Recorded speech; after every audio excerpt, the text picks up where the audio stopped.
है, पंजतन 5 है, इमाम 12 है, मासूम 14 है।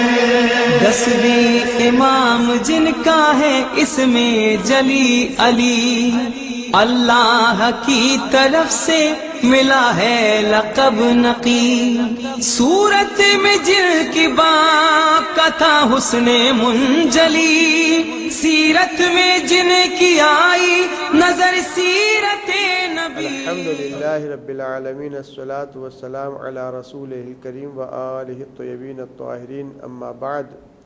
फ़क़ाल अल इमाम अली नक़ी हादी अलैहिस्सलातु वस्सलाम, ताहिरू क़ुलूबकुम मिन दरनिस सय्यात तुज़ाअफ़ु लकुमुल हसनात।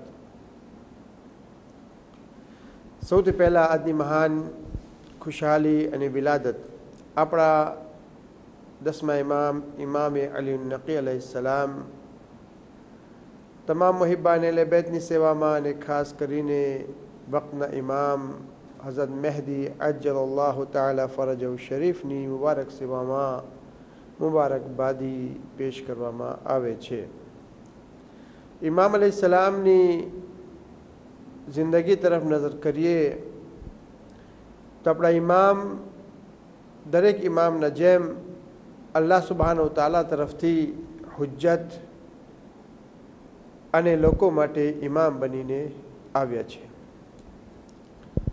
ઇમામની ખૂબીઓ કે ઇમામ દરેક બુરાઈથી પાક હોય છે, દરેક ખરાબીથી પાક અને પવિત્ર હોય છે। ઇમામ અલૈહિસ્સલામ પોતાના જમાનામાં સૌથી મોટા આલિમ, સૌથી મોટા પરહેઝગાર, સૌથી વધારે શુજાઅત, ગરજ કે તમામ નેકીઓ અને ખૂબીઓના અંદર ઇમામ અલૈહિસ્સલામ સૌથી બહેતરીન અને સૌથી શ્રેષ્ઠ હોય છે। તો આપણા ઇમામ અલી નકી અલૈહિસ્સલામ તરફ પર નજર કરીએ તો એમની વિલાદતથી લઈને એમની શહાદત સુધી જિંદગી ટૂંકી પરંતુ કમાલાત અને ફઝાઇલ બહુ જ વધારે છે। ઇલ્મના મેદાનમાં નજર કરવામાં આવે તો એમનાથી સવાલો પૂછવામાં આવ્યા અને ઇમામ અલૈહિસ્સલામ સવાલોના એ રીતે જવાબો આપ્યા કે સામેવાળાને દિલી શાંતિ પણ મળી ગઈ અને જે શકો શુબા હતા એ પણ એના દિલો દિમાગમાંથી દૂર થઈ ગયા। યહયા ઇબ્ને અક્સમ કે જે આપણા 8મા ઇમામથી પોતે હારી ગયો હતો, આપણા 9મા ઇમામના સામે સવાલો કર્યા તો એ પણ હારી ગયો હતો અને એ જ પછી હારનો બદલો લેવા માટે આપણા 10મા ઇમામના સામે પણ સવાલો પેશ કરે છે, પરંતુ અહીંયા પણ એને હારનું જ મોઢું જોવું પડે છે અને બેઇજ્જત થાય છે। ગરજ કે હર રીતે ઇમામો દીને ઇસ્લામના માટે પોતાની કુરબાનીઓ પેશ કરતા રહ્યા। બચપન હોય, જવાની હોય કે પછી ઘડપણ હોય, એ લોકોની આખી જિંદગી લિલ્લાહ, મિનલ્લાહ અને ફિલ્લાહ હતી। એટલે અલ્લાહ માટે, અલ્લાહના કામ માટે અને અલ્લાહના રાહના અંદર પોતાની જિંદગી પસાર કરતા હતા। જ્યારે જ્યારે ઇસ્લામ ઉપર વખત આવ્યો, જ્યારે જ્યારે દીને ઇસ્લામના ઉપર કોઈ પણ જાતનો સવાલ આવ્યો, મુસીબત આવી, તકલીફ આવી, પરંતુ ઇમામ અલૈહિસ્સલામ બધા ઇમામો આપણા પછી સામે એ ન જોયું કે આજે મુસીબત આવી છે ઇસ્લામના ઉપર, તે વખતના અંદર રાજા કોણ છે, ખલીફા કોણ છે, જેના સામે સવાલ કરવામાં આવ્યો છે દીને ઇસ્લામ વિશે, એ સામે કોણ છે।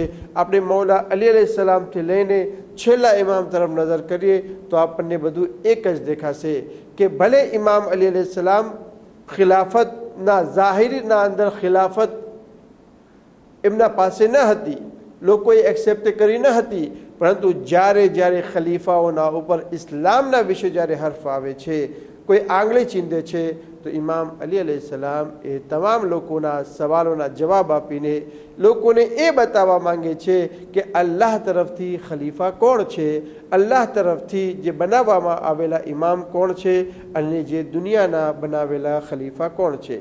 અલ્લાહ તરફથી એ છે કે જેને સામે જે કોઈ પણ સવાલ કરવામાં આવે એનો બહેતરીન તરીકેથી જવાબ આપે છે, અને દુનિયાના ખલીફા એ છે ફક્ત હુકુમત કુર્સી ચલાવવા માટે પોતે ખલીફા બની બેઠેલા છે. દોસ્તોને અઝીઝો, આવો જ સવાલ આપણા 10મા ઇમામના જમાનાના અંદર મુતવક્કિલ રાજા એ સખ્તમાં સખ્ત રાજા હતો, એ ઝાલિમમાં ઝાલિમ રાજા હતો કે જે કરબલાના અંદર ઘણી નુકસાની પોતે કરાવી છે.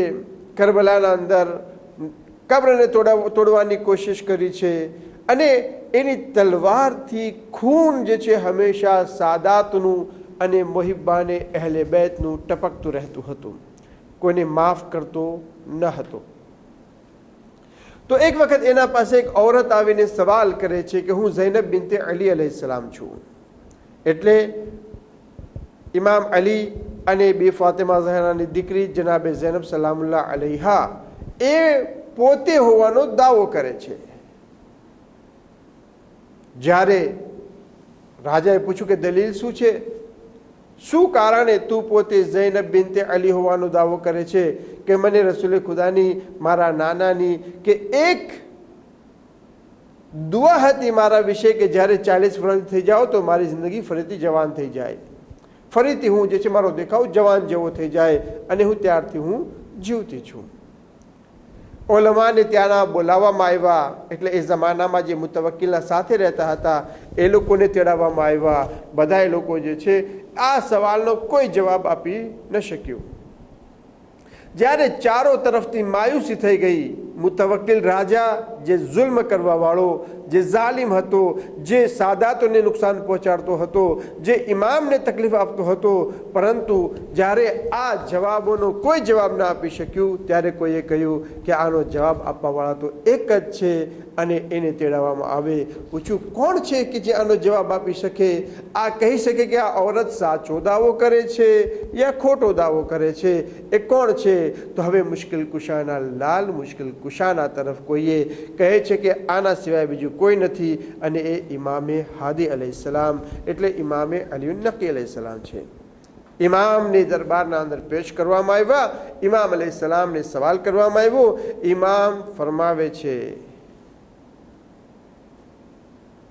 કે અગર જો આ સાચી હોય પોતાના દાવાના અંદર કે પોતે ઝૈનબ બિન્તે અલી ફાતિમા છે, તો અમારો ગોશ્ત, અમારું ખૂન, અમારા હાડકા, અમારી જાન લેવી આ ફાડી ખાનાર જાનવરોના ઉપર હરામ કરાર દેવામાં આવેલું છે. અગર જો સિંહના સામે, લ્યોના સામે, લાયનના સામે અગર જો અમારું રાખવામાં આવે, અમે જઈએ તો અમને કોઈ જાતનું નુકસાન નહીં પહોંચાડે. અગર જો તિગ્રના સામે, ટાઈગરના સામે અગર જો અમે જઈએ તો અમને કોઈ જાતનું નુકસાન નહીં પહોંચાડે. અગર જો આ ઔરત સાચો દાવો કરે છે તો એને મોકલવામાં આવે, તો ઔરત તરત જ કહે છે કે હું એકલી જ તો દાવો નથી કરતી, દાવો તો આ પોતે પણ કરે છે, કહે છે કે અમે ફરજંદ અલી ફાતિમા છીએ, અમે રસૂલ ખુદાના વારસદાર છીએ. જ્યારે એ દાવો કરે છે તો પહેલાં પોતે જઈને જાનવરોના પિંજરામાં દેખાય, પછી હું જઈશ. એવી હાલતના અંદર ઇમામને કહેવામાં આવ્યું કે ચલો પહેલાં તમે જાઓ, એસે કરવામાં આવે તમારી વાત સાચી છે કે ખોટી છે. ઇમામ અલૈહિસ્સલામને તે પિંજરાના અંદર, તે કાજના અંદર ઇમામને મોકલવામાં આવે છે કે જેના અંદર 6 જાતના સિંહ હતા, અને તેના અંદર ઇમામ અલૈહિસ્સલામને બાયણું ખોલીને મોકલવામાં આવે છે. તમામ લોકો જોઈ રહ્યા છે, દિલના અંદર ઇંતજાર કરે છે, હમણાં જ આમને સિંહ લોકો પતાવી દેશે, હમણાં જ એમના ગોશ્તના એક ટુકડા થઈ જશે, હમણાં જ જે છે એમની તમામ બોટી અલગ કરી દેવામાં આવશે. જાનવર લોકો એમને ખાઈ જશે. ઇમામ અલૈહિસ્સલામ જ્યારે પહોંચે છે, જલ્દીથી સિંહો બધા ચારો તરફ ઘેરાઈ જાય છે અને એવું લાગે છે કે જાણે કે ઇમામ વચમાં ઊભા હોય અને ચારો તરફ જે છે આ સિંહ લોકો તવાફ કરી રહ્યા હોય, યાની ઇમામ ખાને કાબાની જગ્યામાં, અને ચારો તરફ એ જાનવરો, મૂંગા જાનવરો, અબોલ જાનવરો તવાફ કરી રહ્યા છે. ઇમામ અલૈહિસ્સલામ એમના માથા પર હાથ રાખે છે. આ રીતે જ્યારે બધાએ જોયું તો ઓલો વઝીરેનો કહે છે, મુતવક્કિલનો, જલ્દીથી બહાર કાઢી નાખવામાં આવે. અગર જો આમ નહીં કરવામાં આવે તો એમના ફઝાઇલ લોકો સુધી વધારે પહોંચી જશે. જલ્દીથી ઇમામને બહાર કાઢવાનો હુકમ આપે છે અને પછી ઔરતને અંદર નાખવાનો હુકમ આપે છે.